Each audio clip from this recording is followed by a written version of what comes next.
Bueno, hermanos, como les decía, Éxodo 33:14, y él dijo, hablando de Dios: mi presencia irá contigo y te daré descanso. Y Moisés respondió: si tu presencia no ha de ir conmigo, no nos saques de aquí. Y quiero hablar de esto. La Biblia nos revela y nos habla de la presencia de Dios, de cómo Dios se acerca a su pueblo, de cómo Dios se acerca a sus hijos, de cómo cada vez que Dios interactuó con ellos, cada vez que Dios estuvo cerca de ellos, de cómo sus vidas fueron prosperadas, de cómo sus vidas encontraron paz, encontraron armonía, encontraron seguridad, encontraron fe y encontraron tantas cosas buenas en las bendiciones de Dios, que al punto que uno llega a decir: si tu presencia no va conmigo, Señor, no me saques a ninguna parte, no me lleves a ningún lado.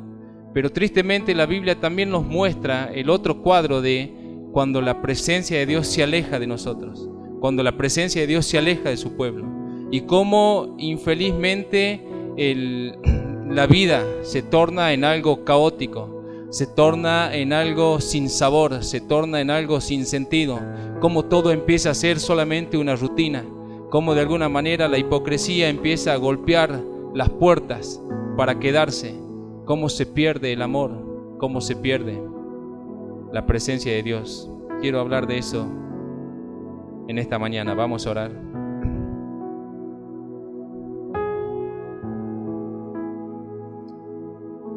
Señor Jesús, gracias por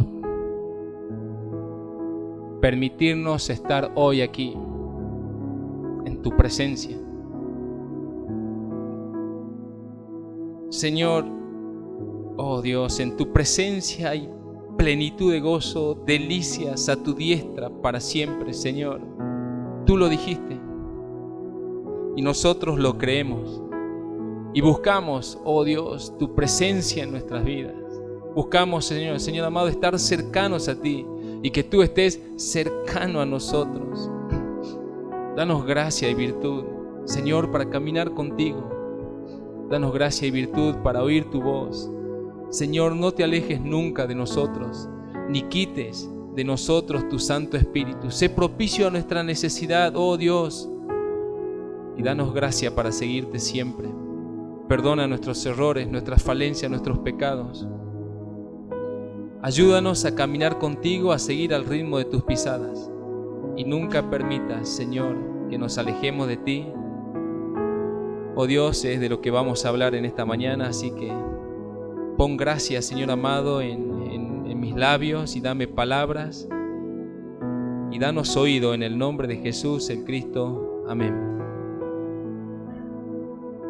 La Biblia es muy clara respecto de todos los beneficios que vienen acompañados de la presencia de Dios, de todo lo que es de alguna manera protección, de todo lo que es seguridad, de todo lo que es confort, de todo lo que es provisión, de todo lo que es esfuerzo, de todo lo que es valentía, de todo lo que es sabiduría, de todo lo que es alegría, de todo lo que es consejo, de todo lo que es gozo, de todo lo que es confianza y de todo lo que de alguna manera es sano espiritualmente hablando. Toda cosa buena que nos imaginemos en el Espíritu proviene de la presencia de Dios, de cuando Él está con nosotros, de cuando Él camina con nosotros y nosotros en Él encontramos lo que dice el Salmo: en tu presencia, oh Dios, hay plenitud de gozo y delicias a tu diestra para siempre.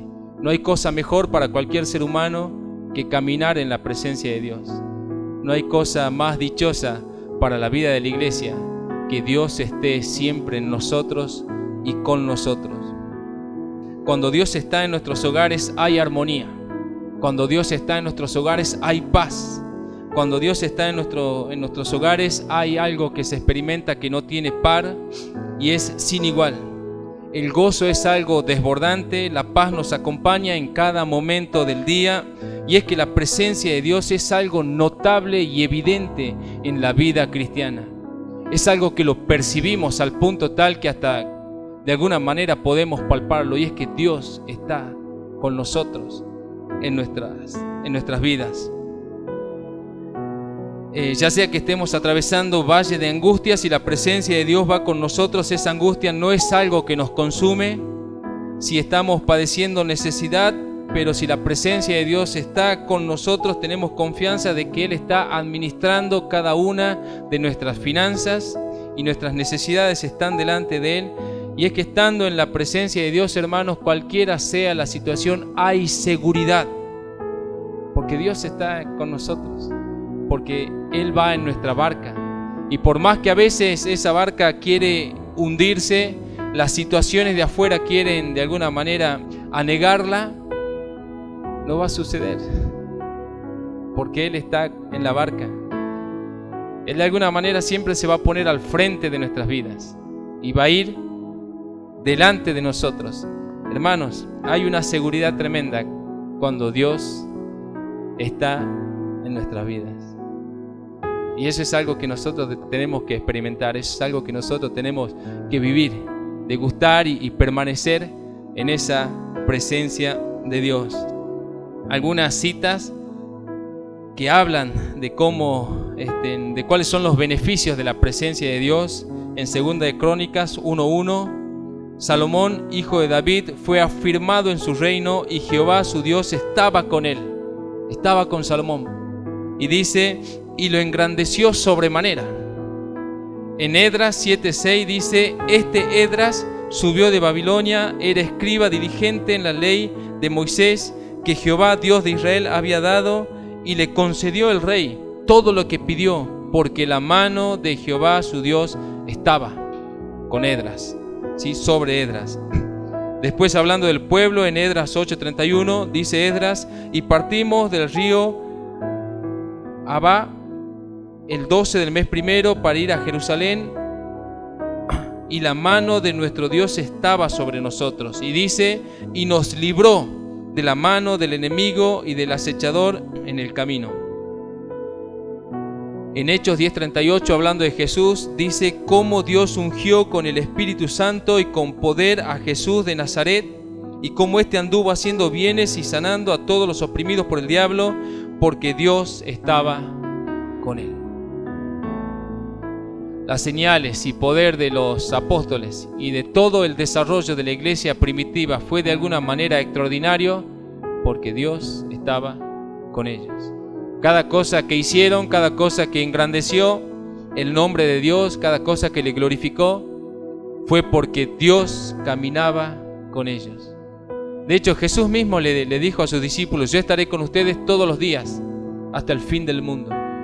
Y esa presencia de Dios en la vida de ellos fue notable.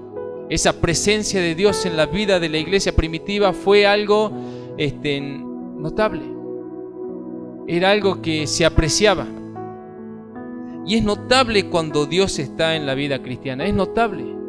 Es algo que se nota, es algo que de alguna manera las personas de afuera llegan a decir, yo quiero lo que ellos tienen.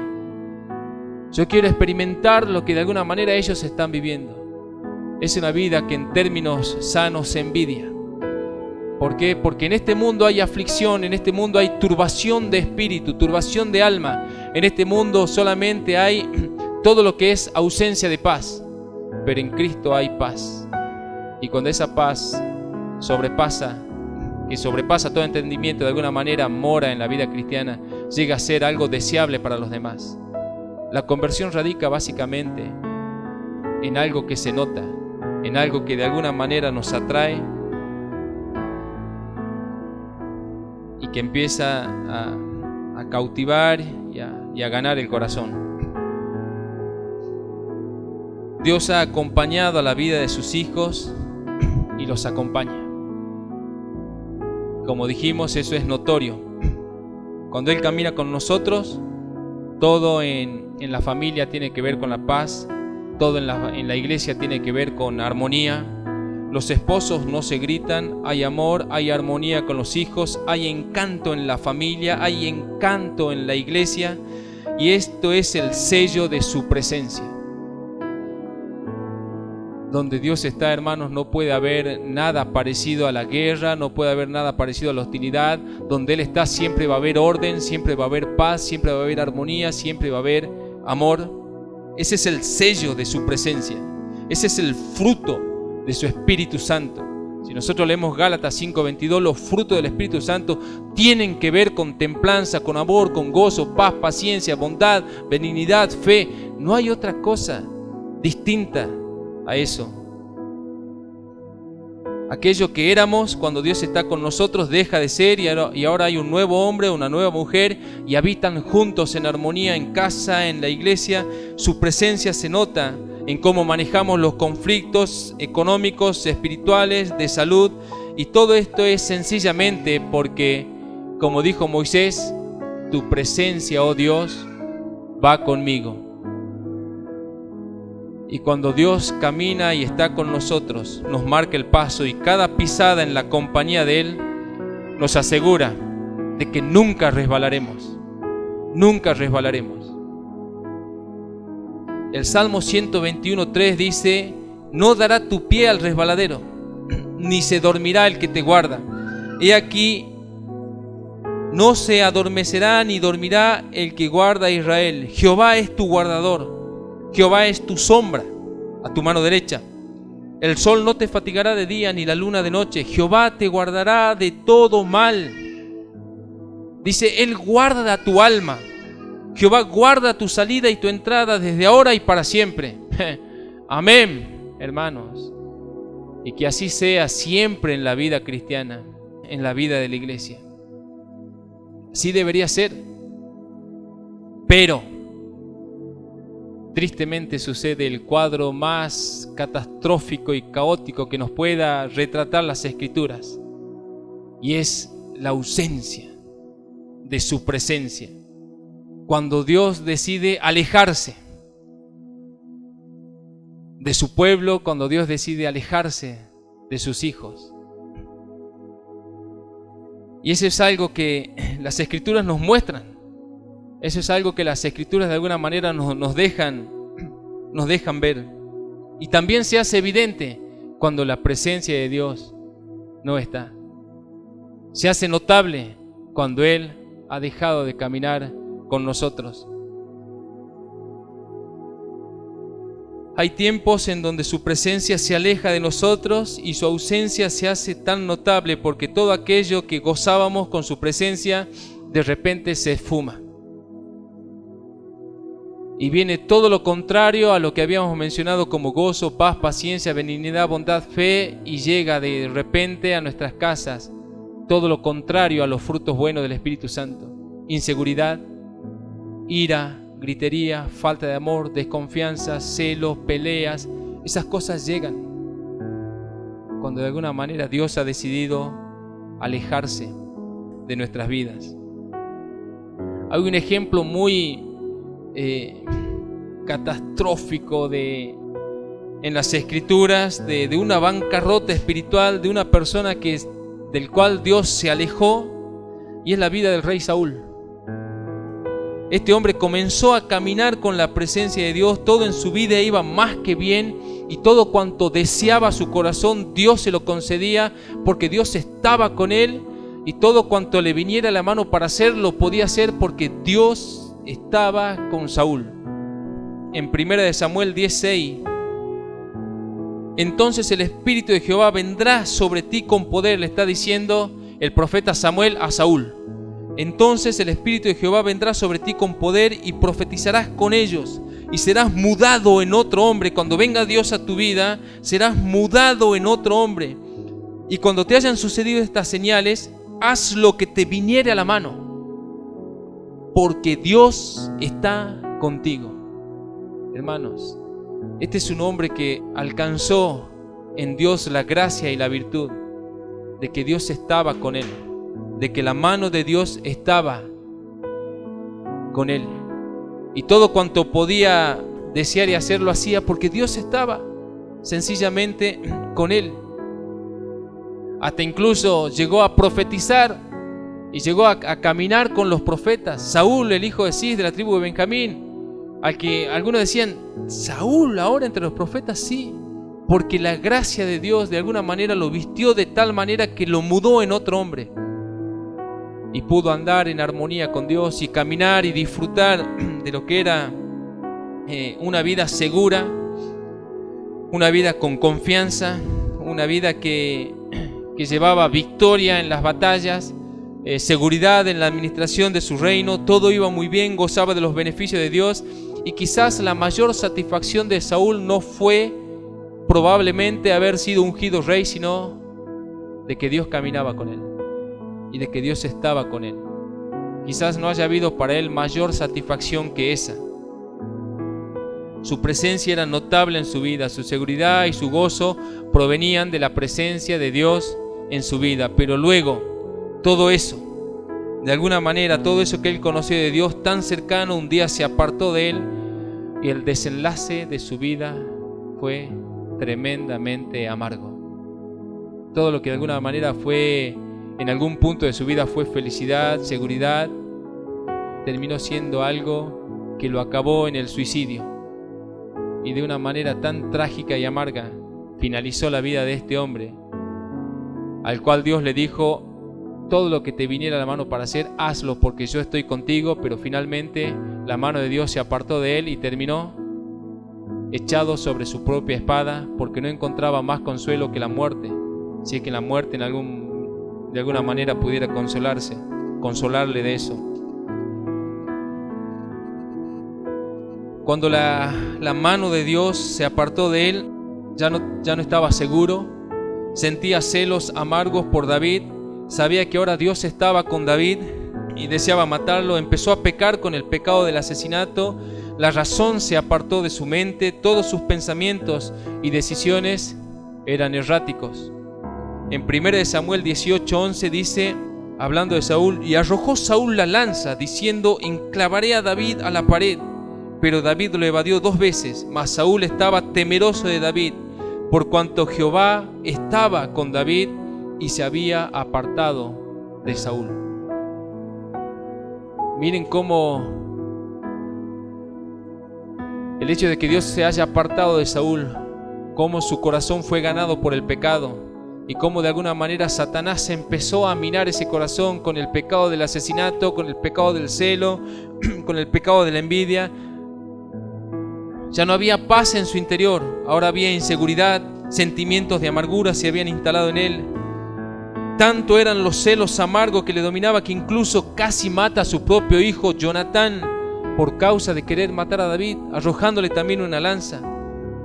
Arrasó con los sacerdotes y con toda la familia de los sacerdotes en la tierra de Nob, porque él pensaba que los sacerdotes habían ayudado a David intencionalmente y que habían conspirado contra él. Y el relato nos muestra que nunca sucedió tal cosa, pero él los mandó a matar. Mató a todos los sacerdotes, a todos los de la familia de Nob, devastó la tierra. Y la sangre de esos niños luego va a clamar por justicia.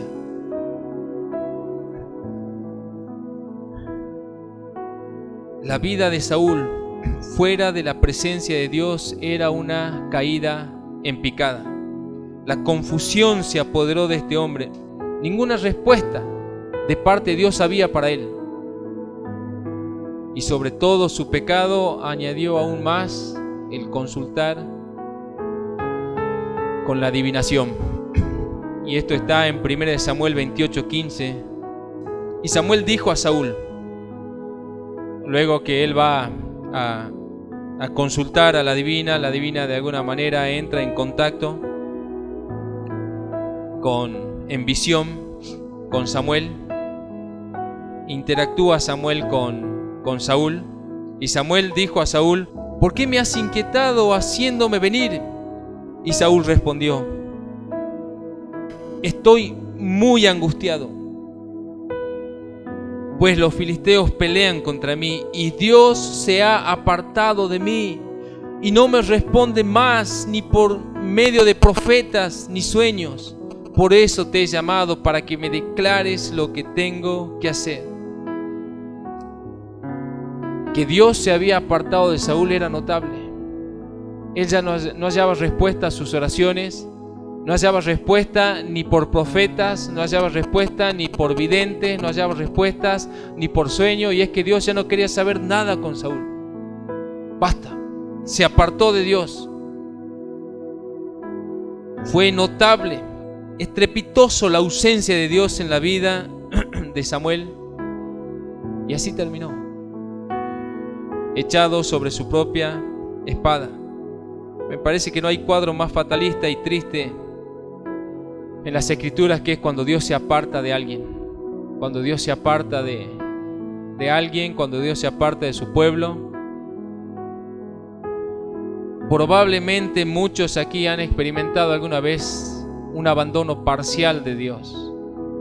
Probablemente algunos aquí han experimentado lo que es que Dios se aleje por un par de semanas y estar totalmente desorbitados, confundidos, inseguros, desanimados. De repente la seguridad de la que alguna vez gozaron se esfuma, la paz abandona la morada, la inseguridad, los celos, la gritería son los nuevos integrantes de la casa, y todo lo que alguna vez fue gozo y paz en el Señor ahora es amargura y confusión. Y esas cosas pasan cuando la presencia de Dios se aleja de nuestras vidas.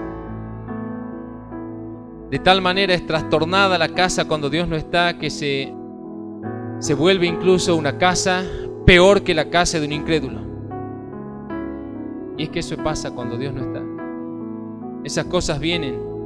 Cada rincón de la casa sin la presencia de Dios es como un sótano frío y tenebroso, donde nadie quiere pasarla solo. Durante el día hay ausencia de felicidad y por las noches la almohada se inunda de llanto, se consumen a fuerza de gemir y no hay respuesta para nuestras oraciones, y todo esto como consecuencia de que Dios se ha alejado parcialmente de nuestras vidas y no responde a nuestras oraciones. Ahora, en un nivel congregacional, también es catastrófico cuando Dios se aleja de su propio pueblo, cuando Dios se aleja de su iglesia. La imagen de una iglesia que ha perdido la presencia de Dios, podemos retratarla de alguna manera en el libro de el profeta Ezequiel, cuando en visión él ve claramente que la presencia de Dios se eleva del templo y se va.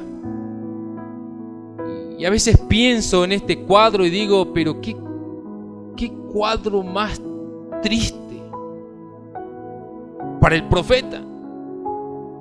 Imagino que ver que la presencia de Dios, aquel lugar que era el lugar de su morada en la tierra, el punto donde Dios había escogido de alguna manera descender, interactuar con los hombres, el monte que había escogido, el lugar de su morada donde de alguna manera sus pies estaban asentados, donde todo hombre consultaría y Dios le respondería, el lugar que tenía la presencia de Dios, la gloria de Dios, de alguna manera es desolada de esa gloria. La presencia de Dios se eleva y se va al monte. Ya no estaría más con ellos. Y hay 3 citas bíblicas que nos muestran cómo Dios se fue alejando del templo. Ezequiel 9:3 dice: y la gloria del Dios de Israel se elevó de encima del querubín. Cuando está Ezequiel mirando en la visión, se elevó de encima del querubín sobre el cual había estado al umbral de la casa. Primeramente al umbral de la casa. Bueno, y llamó Jehová al varón vestido de lino que tenía en su cintura un tintero de escribano.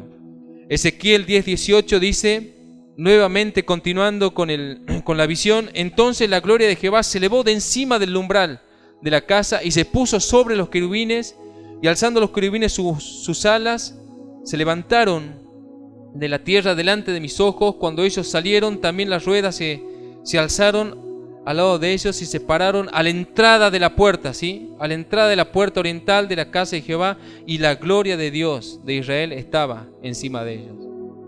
Primeramente salió del umbral a la puerta oriental, Y en Ezequiel 11:23 dice: y la gloria de Jehová se elevó de en medio de la ciudad, ya se fue de la ciudad, y se puso sobre el monte que está al oriente de la ciudad. Y yo digo, wow, Dios yéndose de su propia morada, Dios yéndose de su propio santuario, del lugar donde Él había escogido, dice: me voy de aquí. Y tiene sus razones. No voy a estar más con este pueblo, no voy a interactuar, mi presencia no irá con ellos. Y aquella cita con la que comenzamos de Moisés, que dice: si tu presencia no va conmigo, no me saques a ningún lado. De repente esa presencia ya no está en el pueblo, se ha ido, los ha dejado. Dios se ha ido, no quiere saber nada con ellos. Sus oraciones ya no serían más escuchadas, no habría mediador, ni intercesor, ni nadie quien pudiera de alguna manera interceder por ellos. Jehová le dice a Jeremías en Jeremías 7:15: os echaré de mi presencia, les echaré de mi presencia, como eché a todos vuestros hermanos, a toda la generación de Efraín. Tú pues, le dice a Jeremías, no ores por este pueblo, ni levantes por ello clamor, ni oración, ni me ruegues, porque no te oiré. Wow. ¿Y qué puede hacer un pueblo así? ¿Qué puede hacer una iglesia así? Que Dios te diga: no voy a escuchar más la oración de este pueblo, no voy a escuchar más la oración de esta asamblea. Que no me rueguen, que no oren, que nadie interceda por ellos. No quiero saber nada. Hermanos, eso es un cuadro catastrófico. Ese es un cuadro amargo. Eso es algo que yo no le desearía a nadie realmente. Que Dios sea parte de las vidas.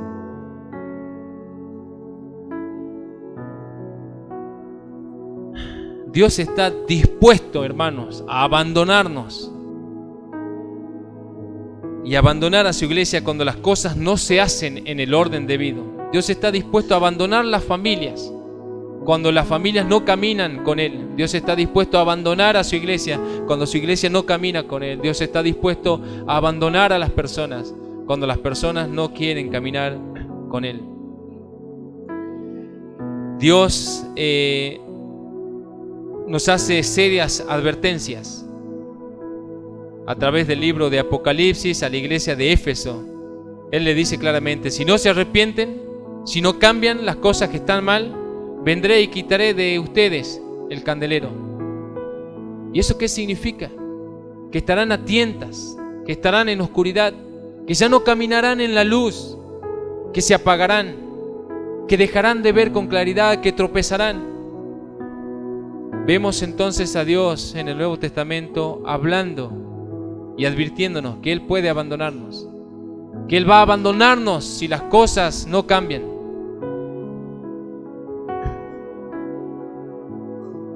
Si no, vendré pronto a ti y quitaré tu candelero de su lugar si no te hubieres arrepentido. Y peor aún la iglesia de la Odisea, que ni cuenta se habían dado de que Dios ya no estaba con ellos. Y Dios tiene que decirles: yo estoy desde afuera golpeando la puerta. Tan ciegos llegaron a estar sin la presencia de Dios que pensaban que estaban con Dios y Dios no estaba con ellos. ¿Saben cuántos cristianos hoy están así? Seguros de que están con Dios, pero uno ve a través de sus vidas y Dios los ha dejado hace muchísimo tiempo y están desorientados. ¿Cuándo Dios abandona a su pueblo? ¿Por qué lo hace? ¿Cuáles son las razones? Bueno, en el caso de Saúl se ve claramente que Dios decide alejarse de este hombre porque este hombre no se sometía a la voluntad de Dios, sino que le gustaban sus propias ideas. Llevaba a cabo sus propios planes. Llegó un momento en que la soberbia pudo enceguecerlo y dejó de hacer el consejo de Dios y empezó a hacer su propio consejo. Empezó a plantear sus propias ideas por encima de las ideas de Dios. Empezó a cuestionar las ideas de Dios. Empezó a cuestionar las ideas de Samuel. Empezó a decirle a Samuel: tus ideas parecen buenas, pero las mías son mejores. voy a hacer cuanto se me pegue la regalada gana, como dicen los mexicanos. Y así le fue. Dice en 1 Samuel 15:22, ciertamente el obedecer es mejor que cualquier buena obra, que cualquier sacrificio que quieras hacer. Y el prestar atención es mejor que cualquier grosura de carneros quemadas para olor grato a Dios. Porque como pecado de adivinación es la rebelión, y como ídolos e idolatría la obstinación. Y dice, por cuanto tú desechaste la palabra de Jehová, también Él te ha desechado, para que no seas rey. Dios no se complace en la desobediencia, no se complace en nuestras propias ideas, por más buenas que parezcan, por más atractivas que de alguna manera se muestren. Dios las aborrece. Por más piadosa que parezcan, cuando su palabra es ignorada, Dios se aleja de los hombres. Solamente queda el sabor de lo que fue una vida acompañada por Dios, y ahora un desierto tan seco donde empezamos a morir de sed, porque el agua viva y la fuente de agua viva se ha alejado de la vida de nuestras almas. Adán y Eva desobedecieron a Dios y Dios se alejó de sus vidas. Y el alejamiento de Dios de las vidas de Adán y Eva representó muerte, muerte espiritual y muerte en todos los sentidos. Y es que cuando Dios, que es vida, no está en nosotros, solamente queda muerte, muerte, confusión, ausencia, sepulcro, oscuridad, terror.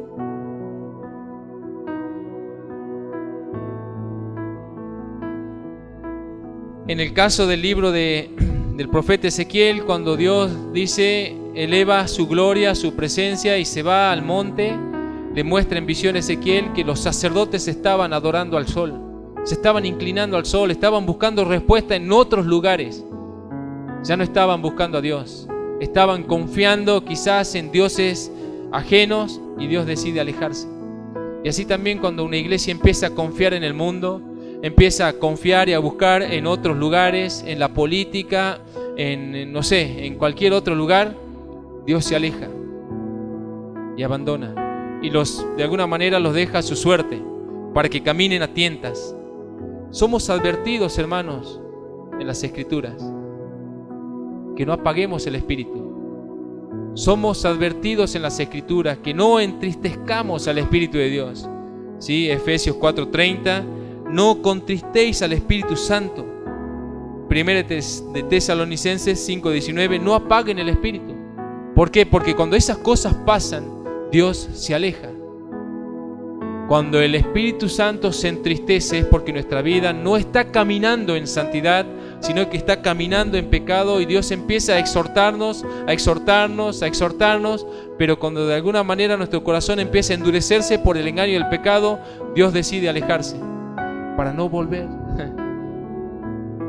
Él no va a volver probablemente, y eso significa muerte. No apaguéis el Espíritu Santo de Dios. Por eso de alguna manera yo les ruego al Señor que nos encienda como iglesia, que nos permita caminar en santidad, en un espíritu vivo, afable, apacible, de amor, de armonía, que pueda notarse, que pueda ser tan evidente, que pueda de alguna manera predicar hacia afuera y glorificar a Dios desde adentro.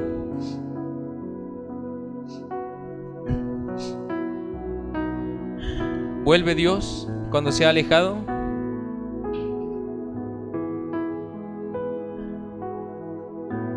Si así no fuera, no me atrevería a predicar este mensaje. Pero incluso cuando Dios se ha ido, quedan pequeñas esperanzas de volver. Solo si es que no se ha cometido pecado, como dice Juan, que no sea de muerte.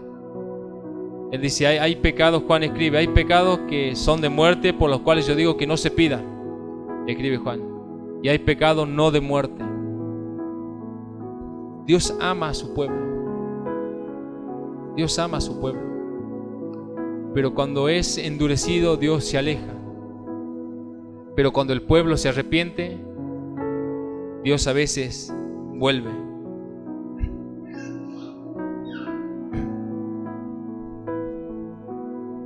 Cuando Dios se aleja, que nos quede el sabor de la muerte, de una vida sin vida.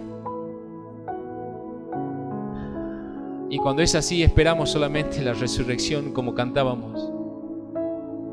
Cuando la muerte nos llega en un sentido de que Dios se ha ido, tenemos que clamar por resurrección. Tenemos que decirle a Dios que nos levante. Tenemos que decirle a Dios que nos encienda. Tenemos que decirle a Dios que de alguna manera nos resucite.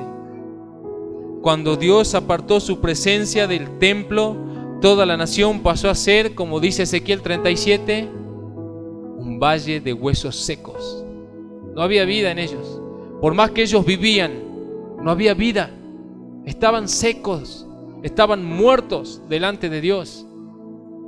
Nada les podía satisfacer, más allá de que se levantaban temprano, trabajaban, hacían sus cosas, trataban de cerrar su mes. Estaban secos, estaban sin vidas.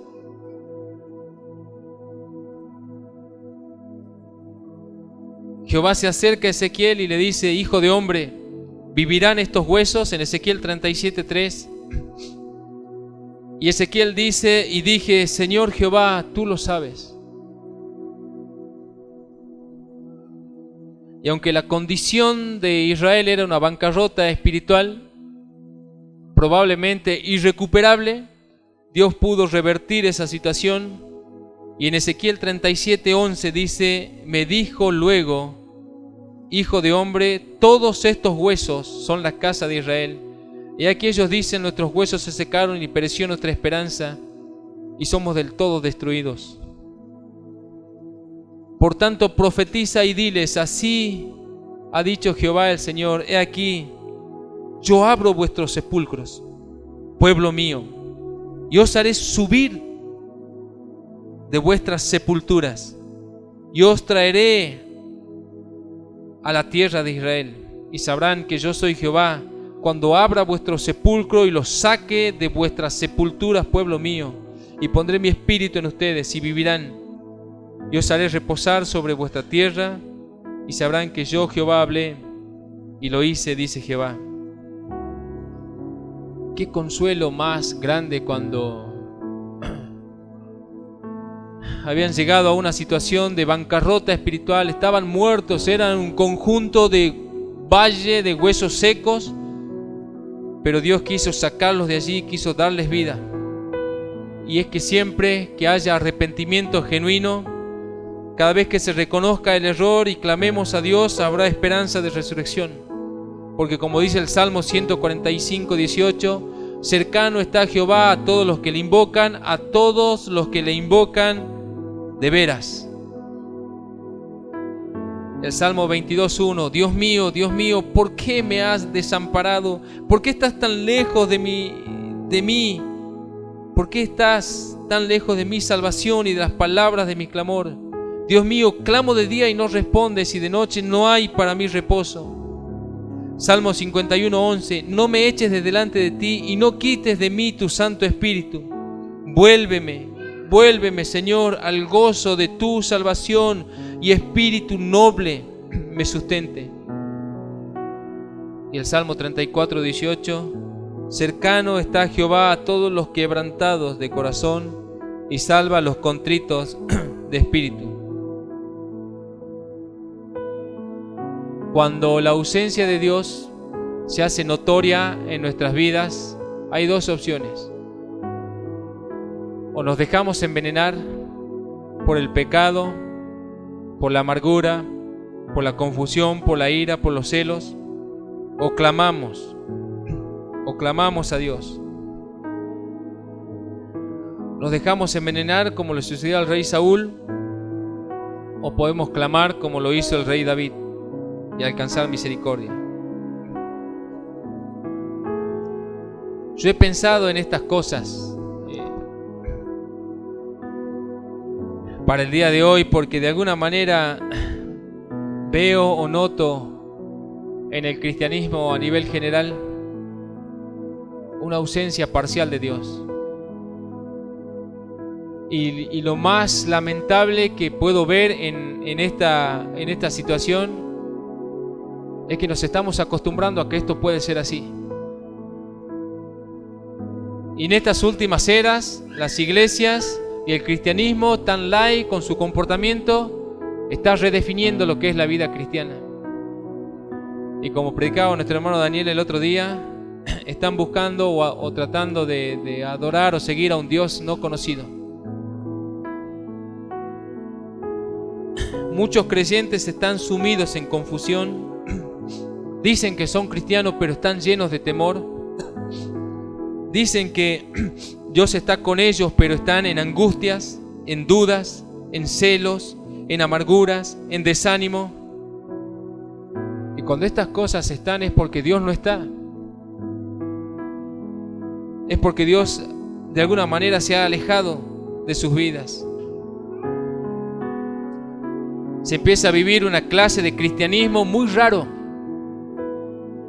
Una clase de cristianismo sin gozo, sin armonía. Una clase de cristianismo que viene de la mano con la gritería, con la angustia, con maltrato. Una clase de cristianismo que viene vestido de un traje que se llama hipocresía. Hermanos, si es así, clame a Dios.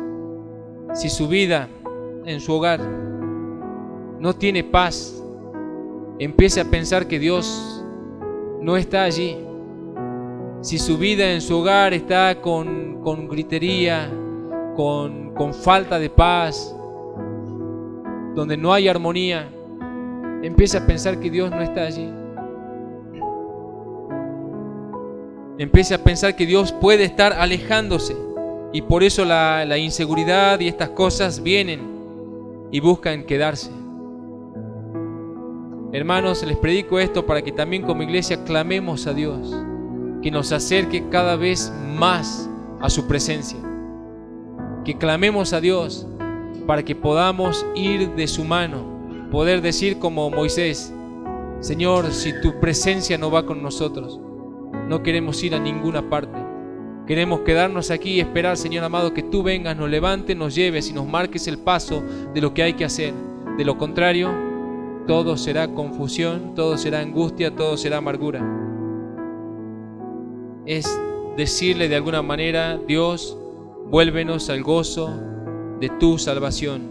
Tu espíritu noble me sustente. Y es que tenemos que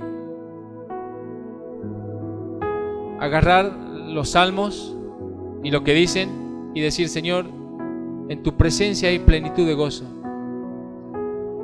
Yo quiero de eso, más y más y más.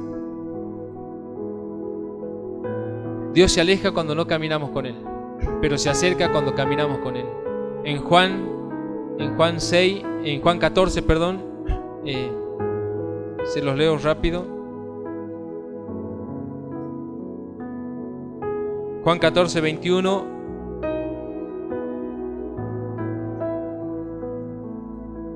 El que tiene mis mandamientos y los guardas, ese es el que me ama. Y el que me ama será amado por mi Padre, y yo le amaré y me manifestaré a él.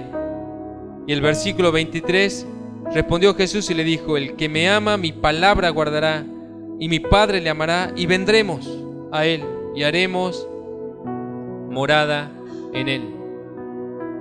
Caminemos, hermanos, entonces con Dios en obediencia. Cristo ya sufrió en la cruz el abandono del Padre para que nosotros seamos acercados a Él. Ahora no tenemos nosotros que acercarnos, que alejarnos del Padre, porque Cristo ya sufrió eso en la cruz. Ese salmo que de alguna manera nos pertenecía a nosotros, diciendo: Dios mío, ¿por qué nos has abandonado? Y Él tenía razones suficientes para abandonarnos. De alguna manera Cristo hizo propio ese salmo y esas palabras. Se subió a esa cruz para ser abandonado por su propio Padre, a fin de que nosotros seamos acercados para siempre delante de Dios.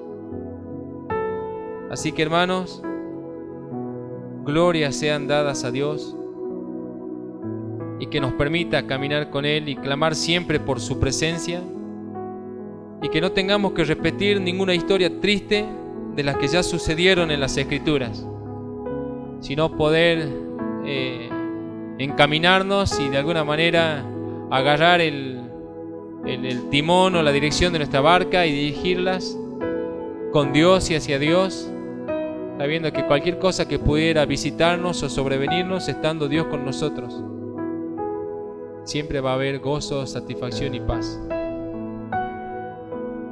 La paz del Señor Jesús con ustedes.